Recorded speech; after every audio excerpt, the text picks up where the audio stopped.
Sagittarius, welcome back po dito sa Daily Dose of Tarot 111. Kamusta ka ngayon? I hope na sa mabuti kang kalagayan, pampisikal, mental, emosyonal o spiritual man yan. Ang video po natin na ito ay para lamang sa mga may malawak na kaisipan, kaya po tandaan na kung di kayo nak-resonate, try nyo pong panoorin yung inyong other signs, Moon, Rising, and Venus. Wag lang po kayo mag-focus sa inyong sun sign. At kung bago lamang po kayo dito sa aking channel, please subscribe and hit the bell button para lagi kang updated. Kung nais mo namang magpa-private reading or mag-avail ng ating products, makikita mo yung link sa description box or you can type directly sa Facebook, Tarot Intentions by Aliana Reyes. Kung hindi ka naman mag-i-skip ng ads, maraming salamat sa suporta. More blessings to come sa'yo at sa family mo. Mag-iwan ka na din ng bakas dyan sa ating comment section at pwede po kayong mag-wish, i-cleanse, i-energize at i-activate ko po yung wishes po niyo. At least 3 wishes lang po, ano po. Yun na yung maximum. At be direct po, huwag kayong magsasana-sana dyan. Sana makapunta ako sa ganito. Alisin nyo po yan. Direct nyo po yung ano ninyo. Pwede nyo sabihin, nasa Netherlands na ako ngayong 2025. O ngayong October 2025. Tipong ganun po. Nagbayad na sa akin si A ng 50,000 bago matapos ang buwan.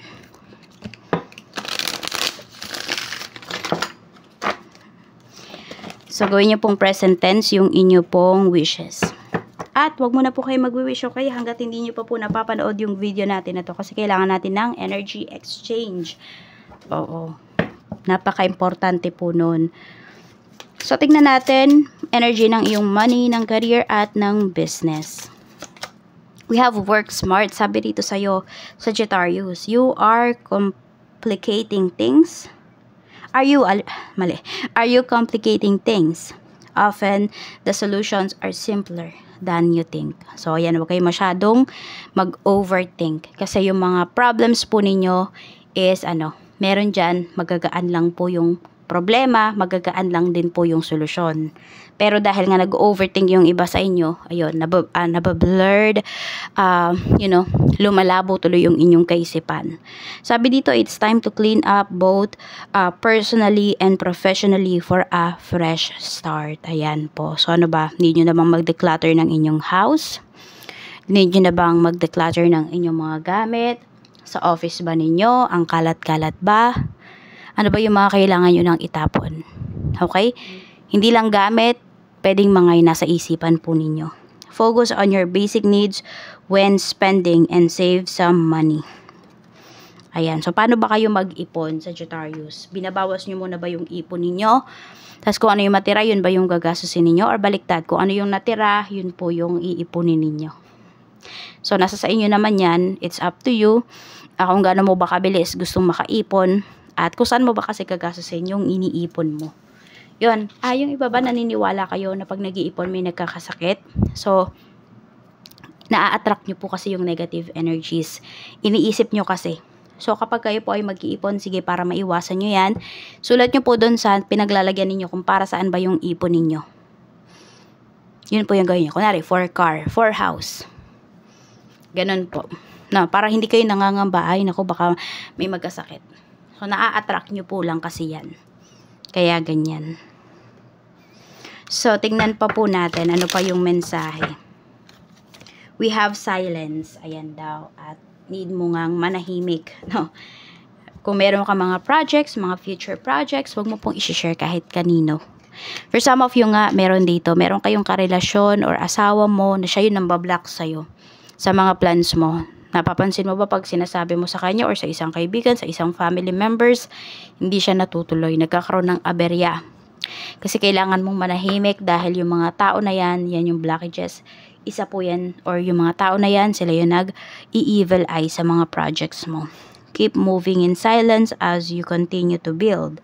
Silence can be a powerful tool for increasing your personal powers. Di ba nga sabi, privacy is power. Hanggat walang nalalaman yung tao sa'yo, you are safe. Sharing too much too soon can be risky, as not everyone is as trustworthy as they seem. You see, akala mo yung isang tao, diba, okay siya, pero totoo, hindi pala. Pinaplastic ka lang pala ng tao na yon. Kunwari, masaya siya sa mga achievements mo, yun pala hindi. Kaya, wag po kayo basta-basta magkikwento. At kung hindi nyo pa po hawak, ayan. Pero, ano ha, yung mga magwi-wish dyan, wag kayong mag-alala. Kasi, poprotectionan ko yung wishes po ninyo. Oo, so baka kasi may natatakot dito, ay, baka po ma-evil eye, hindi. Kung sino naman yung mag-i-evil eye ng wishes ninyo, babalik yun sa kanila. Okay? Babalik sa kanila yung sinasabi nila. O, kasi nga protected din yan, yung inyong wishes dyan sa baba. Kaya huwag kayong matakot. We have slow. Sabi rito, you're making slow progress but you're getting there. So, napapagod na ba kayo kasi feeling nyo walang nangyayari dun sa sa mga ginagawa ninyo, sa mga efforts niyo? Wag daw kayo mag-alala. Kasi ayan naman, mabagal lang siya pero makakapunta ka rin dun sa paroroonan mo. Enjoyin mo lang kung ano yung pinagdadaanan mo ngayon. Hindi man yan masyadong maganda or maganda man yan. Enjoyin mo kasi may matututunan ka dyan. And magagamit mo yon sa mga steps pa na gagawin mo. Remember, slow and steady work leads to sustainable success. Di ba? Mas maganda yan kasi nakuha mo yung mga bagay-bagay sa madalian. Nakuha mo yung isang bagay sa maling paraan. Stop putting things off for later. It's time to act now. At yan daw po, kung meron kayong mga kailangan gawin ngayong araw, sabihin natin, yung iba sa inyo, simple lang, maghuhugas lang kayo ng mga pinggan. Pero tinatamad pa yung iba sa inyo. Sige na, gawin nyo na yan. Ha, wag nyo, or may maglalaba ba rito? Wag na po kayong tamarin. Merong maglilinis ng mga sapatos. Gawin nyo na po, wag na kayong tamarin. O, habang nakikinig kayo dito sa akin, pwede nyo na yung gawin. So, yun daw, 'di ba? Act now, kumilos ka na daw ngayon. Check po natin pagdating naman sa energy in terms of your money. Sagittarius, tignan natin kamusta naman ang iyong kaperahan. We have Ace of Swords. Tignan mo, ang galing mo, Sagittarius, kasi nakikita ko dito, yung mga sinasabi mo na ma-manifest mo talaga siya. Oo. Kaya yung iba sa inyo, or sige, yung mga magko-comment dito na Sagittarius, sabihin nyo po 3 times, di ba na-comment nyo na? And sabihin mo 3 times yung mga kinoment mo. Ayan, kasi very powerful daw ng voice ninyo, ng words po ninyo. Ang ganda din ng kaperahan ng karamihan po sa inyo, and you are very smart talaga. Now, hindi ka nagmamadali din naman pagdating sa pagkita. Alam mo kasi yung process, yung tamang process. And also, ayan po, kung meron man kayong gagastusan or gagastusin ngayong araw na ito, pwede po na ito ay extra money nyo lang. Ganon. So, pwedeng yung main nakaperahan po ninyo, nakatabi talaga siya. Diba? Hindi nyo na yun nagagalaw. Ano na kayo, very strict na kayo in terms of your money. Kung ipon talaga siya, sa ipon lang talaga siya. Tignan natin. Kung may utang sa inyo, magbabayad na ba? 5 of Swords. Meron dito niloloko lang po kayo ha. Hindi talaga magbabayad. Yan. So, i-comment mo na sa baba yung pangalan na yan kung meron mang may utang sa'yo. No? At kung magkano yung utang niya. Para makonsensya. At magbayad na sa'yo. Tignan natin, para naman po sa career, sa mga naghahanap ng trabaho, 4 of Cups. Naiinip na yung iba sa inyo. May hinihintay ba kayo rito? Ayan, tignan natin yung hinihintay mo ba, yan ba talaga yung marireceive mo. 6 of Swords, mag-move forward na daw po kayo dyan. So, yung hinihintay mo, hindi yan yung para sa'yo.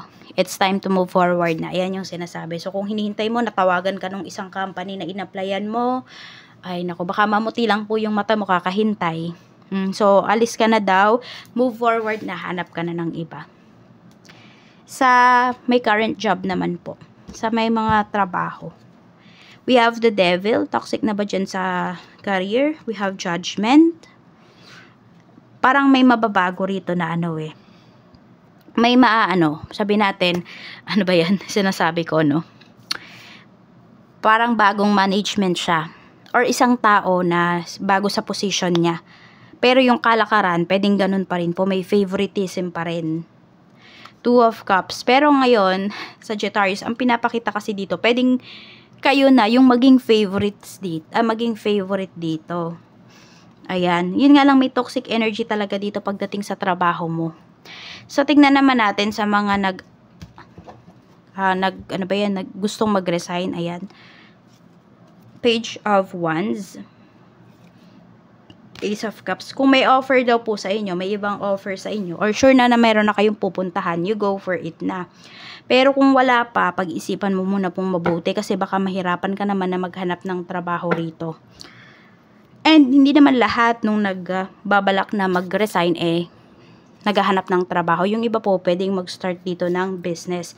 Yes po, start nyo na po, kahit yung iba sa inyo, ayan, sabihin natin, naiisip mo ba, baka matanda ka na para mag-start ng business? Hindi po. Kung yan po ay gusto mo, yan yung naiisip mo at may puhunan ka na, go mo na po yan. Okay, sa mga mag-start naman na mag-business, tignan natin yung iba pang energy. Page of Swords. Pag-aralan mo daw muna po, ayan. Mas maganda dito mag-isa ka lang or wala kang kasosyo pagdating sa negosyo na gagawin mo. Ayan o. Kasi masusunod mo yung gusto mo, magagawa mo yung gusto mo. Wala pong pipigil sa'yo rito. So, on your own pace is magiging successful po itong business mo. Kaya i-go mo na yan sa mga gustong mag-start mag-negosyo. Tingnan po natin yung mga may current business naman po. Okay, we have the Star. So, unti-unti nang nakakabawi yung karamihan po sa inyo. We have the Fool. And we have the Hermit. Talaga lang need nyo po na pag-aralan talaga yung inyong negosyo.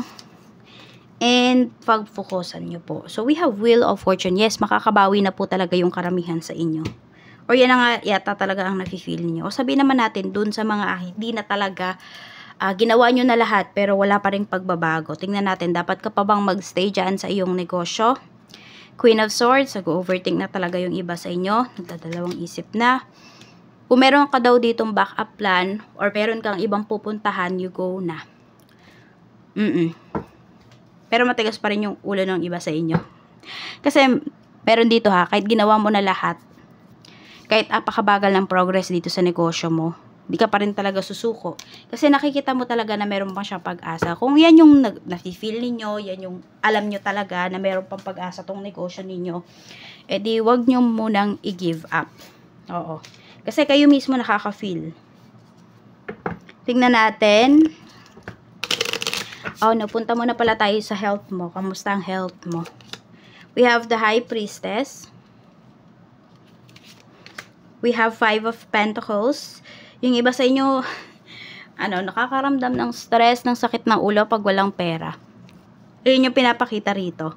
At yung iba naman po sa inyo, yan, sumasakit lang yung ulo ng iba sa inyo kapag wala kayong pera. And yung iba po, kung meron kayo naman kailangan inumin dito na gamot or may maintenance po kayo, wag lang daw po ninyong, wag nyong kakaligtaan. Wala namang specific na sakit na pinapakita sa inyo rito. More on sakit lang talaga ng ulo. Ayun din pala, for some of you, pwedeng lagi kayong constipated. Check natin anong door yung mag-open for you. We have Door of Nature. Natural, outdoors, wilderness, animals, environment, organic. So, ayan po. Alagaan nyo po yung paligid ninyo. Alagaan nyo po yung inyong sarili. And, ayan, find time para mag-spend ka ng oras sa labas, sa nature. Kasi po, pwede po na mas makakakuha ka ng ideas, mas makiklear yung mind mo. And yung iba po sa inyo, kung meron kayong mga alaga, ayan po, spend time with your pets. Lalong-lalo na pusa, kung meron kayong pusa, Sagittarius. Kasi naka-cleanse niya talaga yung, hindi lang yung bahay nyo, pati yung energy mo. So, ayan lang po. Pwede na po kayong mag-comment dyan sa ating comment section. Mag-manifest na po kayo. Maraming salamat and see you again on my next video. Bye-bye!